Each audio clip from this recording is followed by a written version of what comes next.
فخلف من بعدهم خلف اضاعوا الصلاة واتبعوا الشهوات فسوف يلقون غيا إلا من تاب وآمن وعمل صالحا فأولئك يدخلون الجنة ولا يظلمون شيئا۔ اور ان کے بعد کچھ ایسے ناخلف پیدا ہوئے جنہوں نے نمازوں کو ضائع کیا اور شہوات کی پیروی کی، ان قریب یہ لوگ جہنم کی وادی میں داخل کیے جائیں گے، سوائے ان لوگوں کے جنہوں نے توبہ کی اور ایمان لے آئے اور نیک عمل کیے۔ یہی وہ لوگ ہیں جو جنت میں داخل ہوں گے اور ان پر ذرہ برابر بھی کچھ بھی ظلم نہ کیا جائے گا۔ محترم دوستو، بزرگوں، بھائیوں، اللہ تبارک و تعالی نے یہ دنیا کائنات کا نظام اور اس کے اندر وسیع و عریض جو مخلوقات ہیں انہیں ایک مقصد کے تحت پیدا فرمایا ہے۔ اس کائنات میں کوئی بھی شے بغیر کسی حکمت کے اور بغیر کسی مقصد کے اور بغیر کسی غرض و غایت کے اسے پیدا نہیں کیا گیا۔ انسان کی تخلیق کا واحد مقصد کل قیامت کے دن اس کا حساب و کتاب لینا ہے کہ اس زندگی میں اس نے اللہ کی بندگی کی ہے یا کہ نہیں کی ہے۔ اگر نیک عمل کیے ہیں تو اچھا بدلہ ملے گا، اگر برے عمل کیے ہیں تو برے بدلے کا سامنا کرنا پڑے گا۔ دنیا میں یہ اصول کار فرما ہے کہ جو انسان نیک عمل کرتا ہے بدلہ بھی اسی کو اس کی نیکی کا دیا جاتا ہے، جو انسان برا عمل کرتا ہے اس کی برائی کا انجام اور ذائقہ بھی اسی کو چکھنا پڑتا ہے۔ کرے کوئی اور بھرے کوئی، نہ یہ اللہ کا نظام ہے نہ ہی یہ دنیا والوں کا نظام ہے۔ قرآن مجید میں اللہ تبارک و تعالی نے کئی مقامات کے اس مفہوم کو جو ہے وہ واضح فرمایا ہے۔ وَأَن لَّيْسَ لِلْإِنسَانِ إِلَّا مَا سَعَىٰ، انسان کو وہی کچھ ملے گا جو اس نے محنت کی ہے، اور اس کے الٹ فرمایا وَأَن لَّا تَزِرُ وَازِرَةٌ وِزْرَ أُخْرَىٰ، کسی جان کے اوپر کسی دوسری جان کا بوجھ نہیں ڈالا جائے گا۔ جو انسان نے جرم کیا ہے اس کو اسی کی سزا دی جائے گی، کسی دوسرے کے جرم کی سزا کسی دوسرے انسان کو نہیں دی جائے گی۔ لیکن ہر قاعدے میں، ہر قانون میں، ہر ضابطے میں کچھ استثناءات ہوتے ہیں۔ یہاں بھی کچھ استثناء جو ہے وہ موجود ہے کہ کرتا کوئی ہے اور بھرنا کسی اور کو پڑتا ہے۔ عمل کوئی نیک کرتا ہے اور اجر جو ہے وہ کسی اور کو جو ہے وہ اس کو بھی شریک کر لیا جاتا ہے۔ جیسا کہ حدیث پاک میں آتا ہے من دعا الی ہدی، جو آدمی کسی کو ہدایت کی طرف بلاتا ہے، رہنمائی کی طرف بلاتا ہے، دین کی طرف بلاتا ہے، فَلَهُ مِنَ الْأَجْرِ مِثْلُ مَنْ تَبِعَهُ لَا يَنْقُصُ ذَلِكَ مِنْ أُجُورِهِمْ شَيْئًا، اس کے کہنے پر جتنے بھی لوگ عمل کرتے ہیں قیامت تک آنے والے سب کے عمل کے برابر اتنا ہی اجر اس کو بھی دیا جائے گا جس نے وہ خیر کی بات جو ہے وہ بتلائی ہے۔ عمل کسی نے کیا ہے ان کو بھی اپنا اجر ملے گا، لیکن اتنا ہی اجر جو ہے وہ خیر کی بات جو بتلانے والا ہے اسے بھی دیا جائے گا۔ لا ينقص ذلك من اجورهم شيئا، جنہوں نے نیک عمل کیے ہیں ان کے عمل میں سے، ان کے اجر میں سے کچھ بھی کمی جو ہے وہ نہیں کی جائے گی۔ اور اس کے برعکس من دعا الی ضلالہ، کسی نے کسی کو گمراہی کی طرف دعوت دی ہے تو اسی طریقے سے جتنے بھی لوگ اس گمراہی پر عمل کرتے چلے جائیں گے ان تمام کا وزر اور ان تمام کا بوجھ اور گناہ جو ہے اس شخص کے سر پر ڈال دیا جائے گا جس نے اس گمراہی کی طرف رہنمائی کی. لا ينقص ذلك من آثامهم شيئا، ان کے گناہوں میں سے ذرہ برابر بھی کچھ بھی جو ہے وہ کم نہیں کیا جائے. یہ ایک استثناء شریعت نے کر دیا کہ صرف انسان ہدایت کی طرف، خیر کی طرف رہنمائی کرتا ہے، دوسرے لوگ عمل کرتے ہیں، جتنا اجر عمل کرنے والوں کو ملتا ہے اتنا ہی اجر بتلانے والے کو بھی دے دیا جاتا ہے. اور اس کے الٹ کوئی آدمی گمراہی کی طرف اور ضلالت کی طرف کسی کو ہدایت دیتا ہے، کسی کو بلاتا ہے، تو اس گمراہی پر عمل کرنے والوں کا جتنا جرم ہے، گناہ ہے، اتنا ہی گناہ اس شخص کو بھی ملتا ہے جس نے اس گمراہی کی طرف لوگوں کو دعوت دی. اس سلسلے میں شریعت میں کئی مثالیں موجود ہیں. بنو خزاعہ عرب کا ایک مشہور قبیلہ تھا اور اس کا سردار تھا عمرو بن لحی. یہ وہ خاندان تھا جس کے ذمے بیت اللہ کی رکھوالی تھی، بیت اللہ کا انتظام تھا. یعنی عرب کے ہاں یہ بڑا مقبول قبیلہ تھا، بڑا پسندیدہ قبیلہ تھا. اس کا سردار شام کے علاقے میں گیا، وہاں دیکھا کہ لوگ تو بتوں کی پوجا کرتے ہیں. وہاں سے 2-4 بت اٹھائے اور لا کر مکہ میں رکھ دیے اور لوگوں کو اس کی دعوت دی کہ جس طرح شام میں ان کی عبادت کی جاتی ہے تم بھی ان کی عبادت کرو. چنانچہ عرب میں عمرو بن لحی کی اس دعوت کی وجہ سے شرک کا بازار جو ہے وہ گرم ہوا. آپ صلی اللہ علیہ وسلم نے فرمایا، میں معراج کی رات آسمانوں پہ گیا، مجھے جنت اور جہنم دکھلائی گئی. جہنم کے اندر رأیت عمرو بن لحی، میں نے عمرو بن لحی کو بھی دیکھا، یجر قصبہ فی النار، وہ اپنی انتڑیاں جو ہے وہ جہنم میں کھینچ کر جو ہے وہ بھاگا پھر رہا تھا. آپ نے کسی کا تذکرہ نہیں کیا لیکن عمرو بن لحی کا تذکرہ کیا، حالانکہ سارے کا سارا عرب شرک کرتا تھا. کسی اور مشرک کا نام نہیں لیا، عمرو بن لحی کا نام لیا، اس لیے کہ آپ نے فرمایا تھا ہوا اول من سیب السوائب، یہ وہ پہلا شخص تھا جس نے عرب کے اندر جو ہے بتوں کے نام پہ جانوروں کو وقف کرنے کا سلسلہ جو ہے وہ شروع کیا. گویا کہ بتلانے کا مقصد یہ تھا کہ جو کام کا آغاز کرتا ہے بعد میں آنے والے اس کے پیچھے چلتے ہیں، اگر وہ غلط کام ہے تو کرنے والوں کا تمام کا بوجھ جو ہے وہ آغاز کرنے والے آدمی کے سر کے اوپر ڈال دیا جاتا ہے. ایک اور مثال حابیل اور قابیل کا واقعہ تفسیر کی کتابوں میں مشہور ہے. پہلا وہ بندہ تھا جس نے اپنے بھائی کو جو ہے وہ قتل کر دیا. اس سے پہلے اس ضروع زمین پر کسی آدمی کا قتل نہیں ہوا تھا.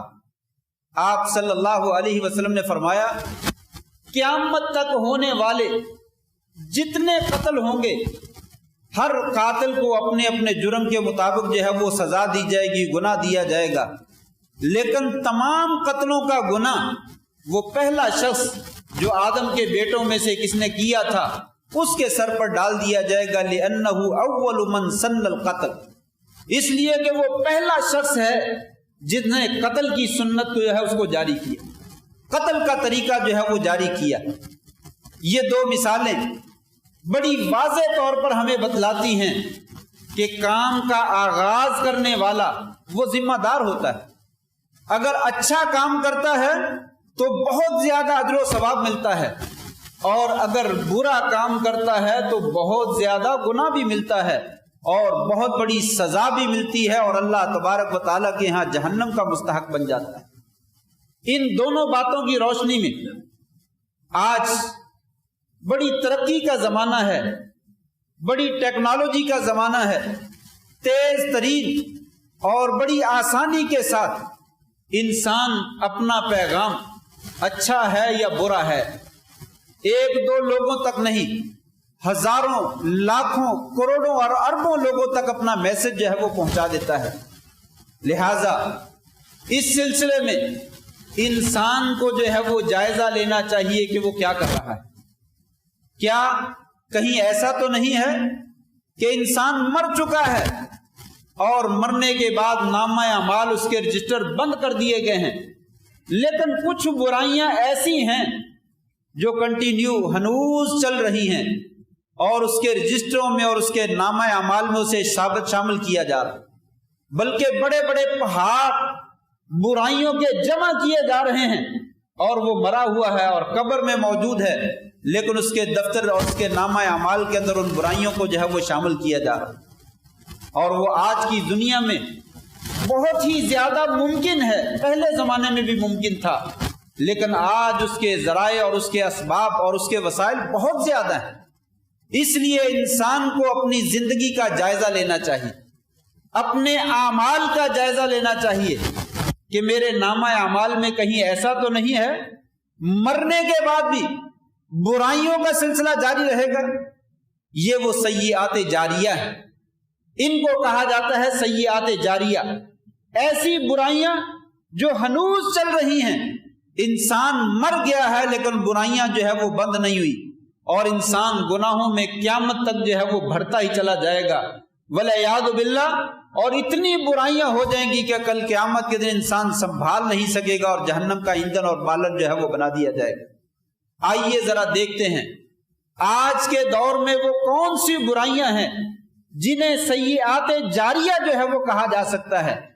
اس ترقی یافتہ زمانے میں اخبار، میگزین اور ہفتہ نامہ اور ماہ نامہ، سہ ماہی، شش ماہی اور سالانہ نکلنے والے جتنے بھی پرچے ہیں اور میگزین ہیں، ان کے اندر لکھنے والے کالم نگار، مضمون لکھنے والے، تحریریں لکھنے والے، اور اسی طریقے سے اپنے خطبات کو، اپنے دروس کو اور اپنے واعظ کو لوگوں تک پہنچانے والے، قلم کے ذریعے ہو یا زبان کے ذریعے ہو، آج کا زمانہ ہمیں بتلاتا ہے کہ ہماری آواز ایک دو بندوں تک، 10 بندوں تک، 100 بندے تک، 1000 بندے تک محصور نہیں ہے، بلکہ بڑی دور تک چلی جاتی ہے، بلکہ انسان کی زبان سے جیسے جیسے لفظ نکلتے ہیں اسی طریقے سے وہ دنیا تک جو ہے وہ جملہ اس کا پھیلتا چلا جاتا ہے۔ لہذا ان چیزوں کے ذریعے سے دنیا میں عقائد کو نشر کرنے والے، منحرف اقوال اور عادات اور اخلاق کو نشر کرنے والے، وہ لوگ جو غلط چیزوں کو جو ہے وہ بیان کرتے ہیں، ضعیف اور موضوع احادیث کو بیان کرتے ہیں، من گھڑت باتوں کو بیان کرتے ہیں، غلط عقیدہ جو ہے اس کو لوگوں میں رواج دیتے ہیں، وہ یہ نہ سمجھیں کہ ہمیں کسی نے پوچھا ہی نہیں، ہمیں کسی نے روکا ہی نہیں، ہمارے تو مرید ہی بہت زیادہ ہیں۔ یاد رکھ لیں ان کی بات لمحوں میں لاکھوں کروڑوں تک لوگوں تک چلی جاتی ہے، اور جو بندہ اس غلط عقیدے کے مطابق اور منحرف عقیدے کے مطابق عمل کرتا چلا جائے گا، وہ اس کے نامہ اعمال میں گناہ جو ہے وہ شامل کر دیے جائیں، اور یہ اس کے لیے کامیابی نہیں بلکہ ناکامی اور تباہی اور بربادی کا ذریعہ جو ہے وہ بن جائے گا۔ نمبر 2، دوسرے نمبر پر بالخصوص اپنی اولاد اور اپنے شاگردوں کی تربیت کرنا، اس میں بڑا ہی دخل ہے۔ اگر انسان اولاد کی اچھی تربیت کرتا ہے، اپنے شاگردوں کی اچھی تربیت کرتا ہے، کوئی فیکٹری کا مالک اپنے ملازموں کی اچھی تربیت کرتا ہے، تو یہ وہی حدیث کے مطابق ہے، اذا مات الانسان انقطع عنہ عملہ الا من 3، جب انسان مر جاتا ہے عمل ختم ہو جاتے ہیں، 3 عمل باقی رہ جاتے ہیں، اور ان میں سے ایک عمل ہے ولد صالح یدعو لہ، نیک اولاد چھوڑ کر گیا ہے، وہ اپنے والدین کے لیے، اپنے بڑوں کے لیے جو ہے وہ خیر کی دعا کرتی ہے۔ جیسے جیسے وہ دعا کرتے چلے جاتے ہیں اسی طریقے سے نامہ اعمال میں نیکیوں کا اضافہ ہوتا چلا جاتا ہے۔ یہ صدقہ جاریہ بھی ہے، یہ ایسا صدقہ ہے کہ رہتی دنیا تک، جب تک وہ بچہ آگے کام کرے گا، پھر اس کا آگے بندہ کام کرے گا، پھر اس کے آگے کام کرے گا، یعنی یہ سلسلہ جب تک دین اور دنیا جو ہے وہ باقی ہے تب تک انسان کے نامہ اعمال میں نیک اعمال کا جو ہے وہ اضافہ ہوتا چلا جائے۔ اور اس کے برعکس اگر کسی والد نے، اگر کسی استاذ نے، اگر کسی فیکٹری کے مالک نے، یا کوئی بھی بڑا جس کے تحت کچھ افراد جو ہے وہ کام کرتے ہیں، ان کی تربیت اچھی نہیں کی ہے، ان کو غلط راستے پہ چلایا ہے، بالخصوص میں اولاد کے بارے میں بات کرنا چاہتا ہوں، وہ والدین جو خود فلمیں دیکھتے ہیں، خود ڈرامے دیکھتے ہیں، اور خود جو ہے وہ موبائل اور نیٹ اور وی سی آر اور ٹی وی کا جو ہے وہ اتنا زیادہ مس یوز کرتے ہیں کہ ان کی اولاد کہنے کے باوجود بھی ان چیزوں سے باز نہیں آتی، اس لیے کہ ان کے بڑے یہی کام کرتے ہیں۔ جب انسان اپنے بڑوں کو دیکھتا ہے تو خود بھی وہی کام کرتا ہے۔ وہ والدین جو اپنے اولاد کو موبائل تو دے دیتے ہیں، ٹی وی تو دے دیتے ہیں، وی سی آر تو دے دیتے ہیں، لیکن ان کی نگرانی نہیں کرتے کہ وہ اس میں سے کیا یوز کرتے ہیں اور کیا نہیں یوز کرتے، کیسا استعمال کرتے ہیں، کون کون سی چیزیں دیکھتے ہیں اور کون سی نہیں دیکھتے ہیں۔ تو یاد رکھیے یہ اولاد آپ کے لیے وبال جان جو ہے وہ بن جائے گی۔ ہو سکتا ہے آپ کی نیکیاں کافی ہوں، آپ کو نجات مل جائے، لیکن اولاد کی طرف سے آنے والی برائیاں کہ جب تک وہ اولاد برے کام کرتی رہے گی تب تک آپ کے نامہ اعمال میں برے اعمال کا جو ہے وہ اضافہ ہوتا چلا جائے گا۔ کہیں ایسا نہ ہو وَوُضِعَ الْكِتَابُ فَتَرَى الْمُجْرِمِينَ مُشْفِقِينَ مِمَّا فِيهِ، جب قیامت کے دن نامہ اعمال رکھا جائے گا تو انسان ڈر رہا ہوگا کہ ہائے اس میں کیا ہے۔ وہ دیکھے گا کہ اس نے نہ تو کوئی چھوٹا معاملہ چھوڑا ہے نہ کوئی بڑا معاملہ چھوڑا ہے، ہر چیز کو اس میں لکھ دیا ہے۔ وہ نامہ اعمال دیکھ کر پریشان ہو جائے گا کہ اس میں تو ایسے جرائم بھی لکھے ہوئے ہیں جو میں نے خود نہیں کیے تھے۔ آج مجھے اوپر ظلم ہوگا، زیادتی ہوگی، کہا نہیں ظلم نہیں ہوگا، زیادتی نہیں ہوگی، بلکہ یہ آپ ہی کا نامہ اعمال ہے۔ آپ نے اپنی اولاد کو غلط راستے پہ چلایا تھا، اپنے تلامذہ کو غلط راستوں پہ چلایا تھا، اپنی رعایا کو غلط راستوں پہ چلایا تھا۔ جس بندے نے غلط کام کیا ہے اس کو بھی اس کا بوجھ اٹھانا پڑے گا، اور جس نے چلایا تھا اس کے سر پر بھی یہ بوجھ جو ہے وہ ڈال دیا جائے۔ اس لیے انسان کو یہ اپنی ذمہ داری کا احساس کرنا چاہیے کہ کون لوگ میری رعایا میں۔ حاکم وقت اس کی بھی ایک رعایا ہے، ایک علاقے کا بڑا افسر ہے اس کی بھی ایک رعایا ہے، ایک سکول کے اندر پرنسپل ہے اس کی بھی ایک رعایا ہے، ایک کلاس کے اندر ایک استاذ ہے اس کی بھی ایک رعایا ہے، ایک گھر کے اندر ایک والد ہے والدہ ہے اس کی بھی ایک رعایا ہے۔ کلکم راعٍ وکلکم مسئول عن رعیتہ، ہر ایک تم میں سے مسئول ہے، نگہبان ہے، اور ہر ایک آدمی سے اس کی رعایا کے بارے میں سوال کیا جاتا۔ لہٰذا اپنی رعایا کی اچھی تربیت کیجئے، ان کی نگرانی کیجئے، اور ان کا حساب کتاب دنیا میں لیجئے وہ کیا کرتے ہیں کیا نہیں کرتے۔ اپنے بچوں کو موبائل نہ لے کر دیجئے، مشکل کام ہے لیکن مشکل تو کرنے پڑتے ہیں۔ فَلَقْتَحَمَ الْعَقَبَةَ وَمَا أَدْرَاكَ مَا الْعَقَبَةُ فَكُّ رَقَبَةٍ أَوْ إِطْعَامٌ فِي يَوْمٍ ذِي مَسْغَبَةٍ۔ انسان کو کیا ہوا، یہ دشوار گزار گھاٹی میں داخل کیوں نہیں ہوتا؟ آخرت بنانی ہے تو مشکل کام کرنے پڑتے ہیں۔ اگر انسان مشکل کام نہیں کرے گا تو کل کو نجات جو ہے وہ ممکن نہیں ہو سکے گی۔ یہ دنیا آسان کام نہیں ہے، یہ آزمائشوں کا گھر ہے، یہ مصیبتوں کا گھر ہے، یہاں پہ سوال ہی سوال ہیں، امتحان ہی امتحان ہیں۔ وہی انسان کامیاب ہوگا جو اپنے امتحانوں میں صحیح سوالوں کا جواب دیتا ہے، اور صحیح سوالوں کا جواب دینے کے لیے محنت کرنا پڑتی ہے۔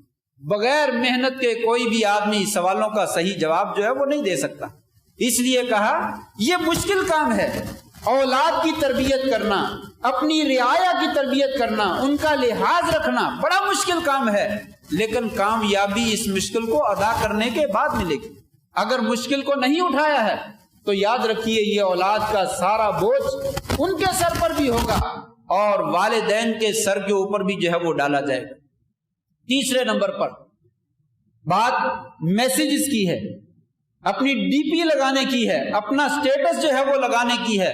آج یہ موبائل برائیوں کی آماج گاہ ہے، اچھائی بھی اس میں بہت زیادہ موجود ہے، خیر بھی موجود ہے، لیکن خیر میں کون یوز کرتا ہے؟ آج اس کو اچھائی میں کون استعمال کرتا ہے؟ بہت کم لوگ۔ اس کے اندر بہت خیر ہے، بہت زیادہ بھلائی ہے، لیکن اس خیر کی جانب ہماری توجہ نہیں ہے، اگر ہے تو بہت تھوڑی سی ہے، زیادہ شر ہی کی طرف ہے۔ فلمیں کہاں پہ ہیں، ڈرامے کہاں پہ ہیں، تصویر کون سی اچھی ہے، کون سی جو ہے وہ خراب ہے، کون سا میسج جو ہے وہ لگانا ہے، کون سا نہیں لگانا ہے. کیا خیال ہے؟ آج گروپس میں تمام لوگ اپنا اپنا حصہ ڈالتے ہیں، جہاں کوئی بات نکل چلتی ہے اس بحث میں بڑی دور تک چلے جاتے ہیں، گالیاں بھی بکتے ہیں، پتہ نہیں کیسے کیسے ایک دوسرے کو القابات سے نوازا جاتا ہے، ایک دوسرے کو کافر اور مارنے پر انسان جو ہے وہ تیار ہو جاتا ہے، اور بعد میں کہتے ہیں نہیں ہاتھ جو ہے ہلکا رکھا کریں، ہم آپس میں بھائی بھائی. یہ خاک بھائی بھائی ہیں؟ آپ کو معلوم نہیں ہے آپ کا ایک ایک کلمہ لکھا جا رہا ہے. حضرت معاذ رضی اللہ تعالی نے فرمایا تھا یا رسول اللہ کیا ہماری زبانیں بولتے ہیں کتنا ہی بول جاتے ہیں پتہ ہی نہیں چلتا کیا بولا ہے، اس کا مواخذہ ہوگا؟ آپ نے فرمایا تھا ساکلت کا امو کا یا معاذ، اے معاذ تیری والدہ تجھے گم پائے. هل يكب الناس في النار على وجوههم الا حصائد السنتهم. تجھے معلوم ہے اس زبان کے برے کرتوتوں کی وجہ سے بہت ساری دنیا اوندے منہ گھسیٹ کر جو ہے وہ جہنم میں پھینک دی جائے. وہ زبان ہو، وہ انگلیاں ہو، وہ قلم ہو، وہ میسج لکھنے والی جو ہے وہ انگلیاں ہو اور بٹن ہو، وہ ساری کی ساری زبان میں جو ہے وہ شامل ہیں. آج انسان کہاں تک چلا گیا ہے، اور آپ کا ایک بھیجا ہوا میسج کتنے لوگوں تک جاتا ہے اس کا انسان تصور نہیں کر سکتا. کس نے اس کو شیئر کیا، پھر آگے سے کس نے شیئر کیا، پھر آگے کس نے شیئر کیا، کوئی معلوم نہیں. انسان کو ہر طرح کا میسج اچھا ہے، تب بھی وہ اچھا میسج ہے تو پرفیکٹ ہے، دلیل موجود ہے، صحیح ہے. اگر آپ نے غلط میسج شیئر کر دیا، من کذب علی متعمدا فلیتبوأ مقعدہ من النار، جس نے جان بوجھ کر جھوٹی بات کو میری طرف منسوب کیا وہ اپنا ٹھکانہ جو ہے وہ جہنم میں بنا. آج کتنی حدیثیں ہیں، جو اچھی حدیث نظر آتی ہے اسے نشر کر دیا جاتا ہے، اور بعد میں جب کوئی پوچھ لے دلیل کیا ہے، میں نے تو اس لیے نشر کی ہے کہ مجھے بھی بتائیں کہ دلیل کیا ہے. تو آپ پہلے پوچھئے، آپ لوگوں سے سوال کیجئے، میسج کے نیچے لکھیے کیا یہ حدیث صحیح ہے، کیا یہ جو میں مسئلہ نشر کر رہا ہوں یہ درست ہے، اگر درست ہے تو نشر کیجئے، اگر نہیں ہے تو نشر نہ کیجئے. یہ تو حدیث کے معاملے میں ہے، اور اقوال کے بارے میں ہے، انسان ایسی جو بات آتی ہے نشر کر دیتا ہے. اصل مسئلہ غلط باتوں کا ہے. غلط باتیں کسی بھی گروہ کے بارے میں انسان فتوے لگاتا ہے، نہیں یہ تو بالکل غلط ہے، یہ تو جہنم میں جائیں گے، انہوں نے بے ایمانی کی ہے، انہوں نے کرپشن کی ہے، انہوں نے تو لوٹ لیا ہے، ان کو تو ان کا ظلم ہی بہت زیادہ ہے، ان کو دنیا میں بھی جہنم ہے، آخرت میں بھی جہنم ہے. اس طرح کے کلمات جب انسان شیئر کرتا ہے تو کیا سمجھتا ہے ان کا محاسبہ نہیں ہوگا، ان کا اللہ تعالیٰ نے حساب نہیں لینا ہے. اپنی باتوں کو، اپنی تحریروں کو محفوظ کیجئے، اپنی زبانوں کو محفوظ کیجئے. کہیں ایسا نہ ہو دنیا میں زندگی تو 50 سال 60 سال گزاری ہے، لیکن اقوال اتنے زیادہ بن جائیں کہ ایسے لگیں جیسے یہ بندہ صدیوں تک جو ہے وہ باتیں کرتا رہا، صدیوں تک میسج جو ہے وہ نشر کرتا رہا، اور اتنا بوجھ اس کے سر پہ ڈال دیا جائے اور کل قیامت کے دن جو ہے وہ نجات مشکل ہو جائے. تو یہ معاملہ جو ہے وہ بڑا خطرناک ہے. اس کے بارے میں تھوڑا سا سنجیدگی سے غور کرنا چاہیے. یہ سیئات جاریہ ہے، یہ سیئات جاریہ ہیں. آپ کا میسج ڈیلیٹ نہیں ہونا، آپ نے قبر میں چلے جانا ہے، میں نے اور آپ نے قبر میں چلے جانا، فوت ہو جانا ہے. میسج پیچھے موجود ہے، جب تک یہ واٹس ایپ وغیرہ یہ چیزیں موجود ہیں تب تک ہمارا میسج جو ہے وہ موجود رہے گا اور آگے چلتا رہے گا، اور کنٹینیو وہ اگر اچھائی ہے تو اس کی اچھائی کا بدلہ ہمارے نامہ اعمال میں شامل ہوتا رہے گا، اگر برائی ہے تو ہنوز ہمارے نامہ اعمال میں برائیاں جو ہے وہ شامل ہوتی رہیں گی. لہٰذا اس معاملے میں سنجیدگی سے غور کرنا چاہیے. اس میں کیا جلدی ہے کہ آپ بڑی تیزی کے ساتھ جو ہے وہ میسج بعد میں آتا ہے شیئر کرنے کی کوشش کرتے ہیں، اسے آگے فارورڈ کرنے کی کوشش کرتے ہیں. کیا ضرورت ہے؟ یہ بالکل من گھڑت اور جھوٹ باتیں ہیں، اور شریعت کے اوپر الزام ہے. جس میسج کے نیچے لکھا ہوتا ہے جس نے اس میسج کو آگے شیئر نہ کیا اس کی دنیا تباہ ہو، اس کا کاروبار بھی تباہ ہو جائے گا، اس کے اولاد ہی نہیں ہوگی، اس کو فلاں ہو جائے گا. اور جس نے یہ شیئر کر دیا اس کو یہ ملے گا، وہ ملے گا، وہ ملے گا. یہ بالکل فراڈ ہے، جھوٹ ہے ہماری شریعت کے اوپر بھی، اور نبی کریم صلی اللہ علیہ وسلم کی طرف بھی بہتان منسوب کیا گیا۔ وہ اپنا ٹھکانہ اس کے بارے میں ذرا غور کرے جس نے یہ آگے میسج جو ہے وہ شیئر کیا۔ بالکل اس طرح کے کسی قسم کے میسج جو ہے وہ شیئر نہیں کرنے چاہیے۔ اور پچھلے جمعے میں نے عرض کیا تھا کہ پچھلے دنوں میں جو عورت کی آزادی کے نام پہ ایک ہوا جو ہے وہ کھڑا کیا گیا، انہوں نے تو جرم کیا ہی کیا ہے، شریعت کی خلاف ورزی کی ہے، لیکن میں ان لوگوں کو بھی خبردار کرنا چاہوں گا جنہوں نے اس معاملے کی سپورٹ کی ہے، جنہوں نے ان کو تحفظ فراہم کیا ہے، وہ کوئی بھی ہو، جن لوگوں نے ایسے پروگرام کو انعقاد کرنے میں مدد دی ہے، اس کو تحفظ فراہم کیا ہے اور اس میں شرکت کی ہے یا اس کی تائید کی ہے، وہ یاد رکھ لیں قرآن مجید کا اعلان ہے، ان الذین یحبون ان تشیع الفاحشۃ فی الذین آمنوا لہم عذاب علیم فی الدنیا والآخرہ۔ وہ لوگ جو مسلمانوں میں بے حیائی کو پروان چڑھانا چاہتے ہیں، عروج دینا چاہتے ہیں، وہ یاد رکھ لیں اللہ تبارک و تعالیٰ نے ان کے لیے دنیا میں بھی دردناک عذاب اور رسوائی رکھی ہے، اور آخرت کے اندر بھی دردناک عذاب جو ہے وہ رکھا ہے۔ لہٰذا یہ کوئی معاملہ آسان معاملہ نہیں ہے کہ انسان نے بات کی اور آئی گئی ہو گئی، بلکہ وہ سیف ہو گئی۔ قیامت کے دن ہماری باتیں یہ فضا میں موجود ہیں۔ آج کی سائنس ثابت کرتی ہے کہ ہم جو جملہ بول دیتے ہیں یہ فضا میں موجود ہے، یہ ساری باتیں ہمارے سامنے کر دی جائیں گی، ایک ایک جملہ جو ہے وہ ہمارے سامنے کر دیا جائے گا، ایک ایک عمل جو ہے وہ ہمارے سامنے کر دیا جائے گا۔ اس لیے وقت ہے کہ اب جو ہے اس سے رجوع کیا جائے، واپس پلٹا جائے، اپنی زندگی کو بہتر بنانے کی کوشش کی جائے۔ دوسروں کی بھی کوشش کریں، لیکن دوسروں کی بعد میں کوشش کریں۔ پہلے انسان اپنی زندگی کو اور اپنی دنیا کو، اپنی آخرت کو جو ہے وہ بہتر بنانے کی کوشش کرے، پھر اس کے بعد دوسروں کی اصلاح کی کوشش کرے۔